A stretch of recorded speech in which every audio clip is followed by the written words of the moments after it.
आज हम पढ़ेंगे आर.एस. अग्रवाल बुक से एक चैप्टर है जो कि एक स्टेटिस्टिक का पार्ट है जिसका नाम है presentation of data in tabular form. तो चलिए शुरू करते हैं। Data in statistic. डाटा का मतलब क्या होता है? इंफॉर्मेशन। और मैथमेटिक्स में डाटा का मतलब होता है कोई भी नंबर, जैसे कि 1, 2, 3 एंड सो ऑन। ये हमारा क्या होता है? डाटा। तो डाटा का मतलब होता है information of data in forms of numbers, उससे हम कहते हैं डाटा। स्टेटिस्टिक क्या है? हमने कई बार सुना होगा स्टेटिस्टिक के बारे में। एक ऐसी ब्रांच है मैथमेटिक्स की जो कि डील करती है collection, presentation, analysis, interpretation of data. ये हमारे 5 पॉइंट हैं जो स्टेटिस्टिक इसके बारे में डील करती है। अब डाटा हमारा यूज़ क्यों किया जाता है? इसे हम जनरली कंपैरिजन में यूज़ करते हैं। मान लीजिए 2 क्लासेस हैं और हम कंपेयर करना चाहते हैं कौन सी क्लास के मार्क्स बेहतर हैं या एवरेज हैं, एवरेज किसका अच्छा है। तो उसके लिए हम डाटा का यूज़ करेंगे। जैसे कि मान लीजिए जो हमारी क्लास ए है और एक क्लास बी है, उसके मार्क्स क्लास ए के 60% हैं और क्लास बी के 50%। तो हम बता सकते हैं जो क्लास ए के मार्क्स हैं वो हमारे अच्छे हैं क्लास बी से। अब देखिए फ्रिक्वेंसी का मतलब क्या होता है? फ्रिक्वेंसी का मतलब होता है कोई चीज़ कितनी बार होती है, उसे हम कहते हैं फ्रिक्वेंसी। जैसे कि मान लीजिए 1, 2 एंड 1। तो अगर मैं आपसे पूछूं इस डाटा में 1 कितनी बार रिपीट हुआ, तो आप कहेंगे 2 टाइम्स। तो ये क्या है? इसकी 2 टाइम्स ये फ्रिक्वेंटली आया है एक डाटा में। सो आई होप आप फ्रिक्वेंसी के बारे में समझ पाए होंगे। अब frequency distribution table for ungroup data. तो इसमें आप अनग्रुप डाटा के लिए आप कैसे टेबल बनाएंगे? तो सबसे पहले मान लीजिए आपके पास कुछ नंबर्स होंगे 1, 2 एंड 3, ये डाटा है। और मान लीजिए 1 हमारा 5 टाइम्स आया और 2 हमारा मान लीजिए 5 टाइम्स है और 3 भी 5 टाइम्स है। तो हम क्या करेंगे? देखिए टैली मार्क जब भी हम बनाते हैं तो मैं 1, 2, 3 और 4 आपको 4 लाइनें नॉर्मली खींचने, फिर आपको लेफ़्ट से राइट तक इस प्रकार एक लाइन ड्रॉ कर देनी है। तो हम इसे क्या कहते हैं? Tally mark. ओके। फिर आपको ये फ्रिक्वेंसी बनाने के बाद आपको ये जितनी भी फ्रिक्वेंसी है इसका प्लस करना है और प्लस करने के बाद आपको पता चल जाएगा कि हमारा डाटा सही था या नहीं है।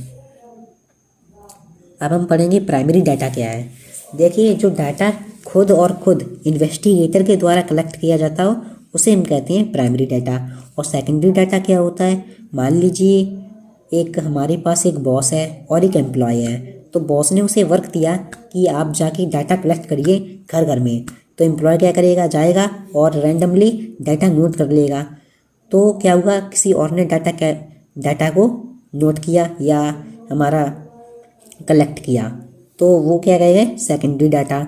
और मान लीजिए अगर बॉस खुद जाके घर पर डाटा कलेक्ट करता है तो उसे कहेंगे प्राइमरी डाटा। ओके।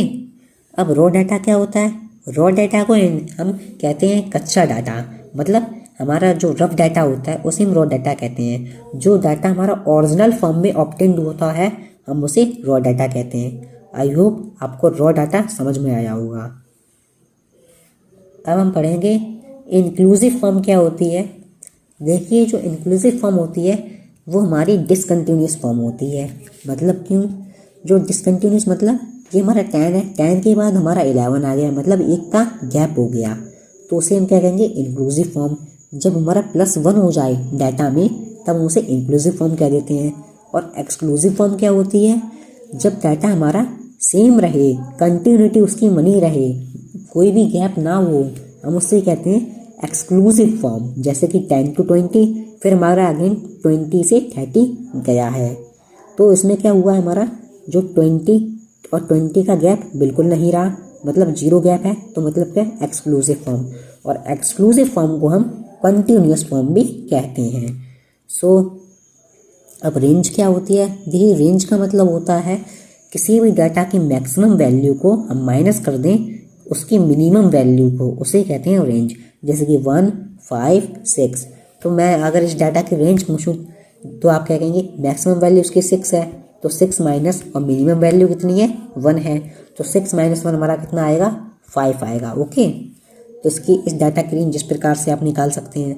और देखिए number of classes number of classes आप कैसे निकालेंगे, रेंज अपॉन क्लास साइज।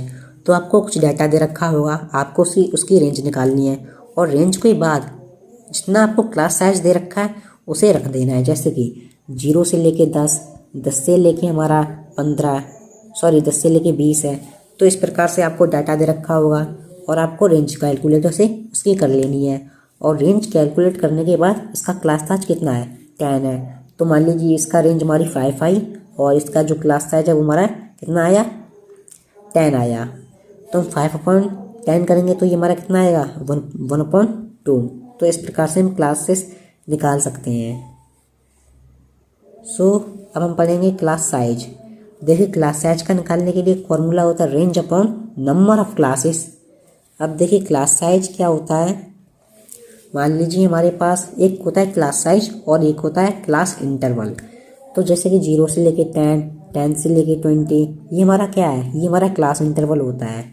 और क्लास साइज ये हमारा true upper limit minus lower limit होता है। ओके, जैसे कि 0 क्या है हमारी, ये हमारी लोअर लिमिट है और ये हमारा 10 क्या है, ये हमारा अपर लिमिट है।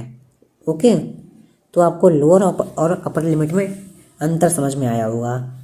अब देखिए ये हमारा चैप्टर तो यहीं ख़त्म होता है, पर जाते जाते आप एक बात सुनिए, अगर हिस्टोग्राम में अगर आपको इंक्लूसिव फॉर्म में डाटा दे रखा है और आपको एक्सक्लूसिव फॉर्म में चेंज करना है तो आपको लोअर लिमिट में से, ध्यान से सुनना, लोअर लिमिट में से आपको 0.5 सब्ट्रैक्ट कर देना है और अपर लिमिट में से आपको 0.5 ऐड कर देना है। जिससे क्या होगा, जो हमारा इंक्लूसिव फॉर्म डाटा होगा एक्सक्लूसिव फॉर्म डाटा में कन्वर्ट हो जाएगा। सो आई होप आपको आज की वीडियो पसंद आई होगी। So thanks for watching.